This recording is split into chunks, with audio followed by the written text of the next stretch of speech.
একদিকে তপ্ত রোদ, অন্যদিকে তাপমাত্রা ঊর্ধ্বমুখী।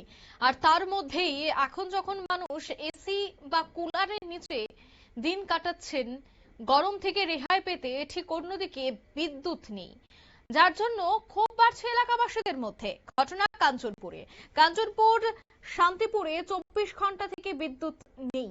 ক্ষুব্ধ জনতা সড়ক অবরোধ করে। উত্তর ত্রিপুরা জেলার কাঞ্চনপুর মহকুমা অন্তর্গত শান্তিপুর এডিসি ভিলেজে গত বুধবার রাত 9টা থেকে টানা বিদ্যুৎ পরিষেবা বন্ধ থাকায় চরম ক্ষোভে ফেটে পড়েছেন এলাকাবাসীরা। 24 ঘন্টারও বেশি সময় অতিক্রান্ত হলেও বিদ্যুৎ দফতরের উদাসীনতায় পরিস্থিতি আরো জটিল হয়ে উঠেছে। তীব্র গরমে বিদ্যুৎহীন অবস্থায় পানীয় জলের সংকট দেখা দিয়েছে। শিশু থেকে বৃদ্ধ সকলেই মানবেতর জীবনযাপন করতে বাধ্য হচ্ছে। অভিযোগ উঠেছে যে একাধিকবার ফোন করা হলেও বিদ্যুৎ দপ্তরের কোনো দায়িত্বশীল ব্যক্তি ফোন নাকি রিসিভ করেনি, যা প্রশাসনিক গাফিলতিরই প্রমাণ। এই চরম অব্যবস্থার প্রতিবাদে বৃহস্পতিবার রাত প্রায় 9টা নাগাদ শান্তিপুরে ক্ষুব্ধ জনতা কাঞ্চনপুর ধর্মনগর সড়ক অবরোধ করে তীব্র বিক্ষোভ দেখায়।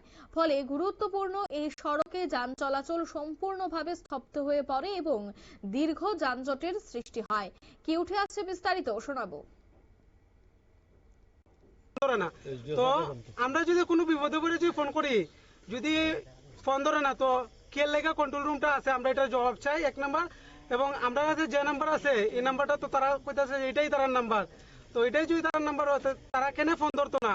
আর যদি ফোন ধরে না তাহলে এটা রাখছে এখানে। আর আমরা কালকের থেকে কারেন্ট নাই, জলও পাইতাছি না। আমরা এসডিও স্যারকে ফোন করছি, আস্তা বিকালেও ফোন করছি, তাই নিয়েও ফোন ধরে না, কিছু না।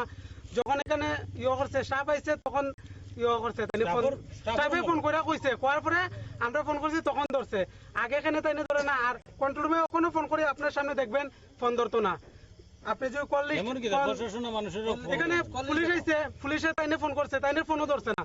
তো আমরা এমন একটা নাম্বার চাই যে ওই নাম্বারে ফোন করলে আমরা মানে ফোনটা ধরবো, তারারে পাইমু। প্রকৃত নাম্বার চাই। যদি আমরা প্রকৃত নাম্বার না পাই তাহলে আমরা এখানে আজকে সারা রাত অবরোধে আছি। আপনারা শুনলেন তাদের এই অভিযোগ। তবে দ্রুত স্থায়ী সমাধান এবং দপ্তরে কার্যকর যোগাযোগ নম্বর চালুর দাবি জানিয়ে মুখ্যমন্ত্রীর কাছে করজোড়া আবেদন জানিয়েছেন স্থানীয়রা। অন্যথায় আগামী দিনে বৃহত্তর আন্দোলনে নামার হুঁশিয়ারি দিয়েছেন ক্ষুব্ধ জনগণ। নিয়ে নিচ্ছে ছোট একটি বিজ্ঞাপন বিরতির সঙ্গে থাকুন।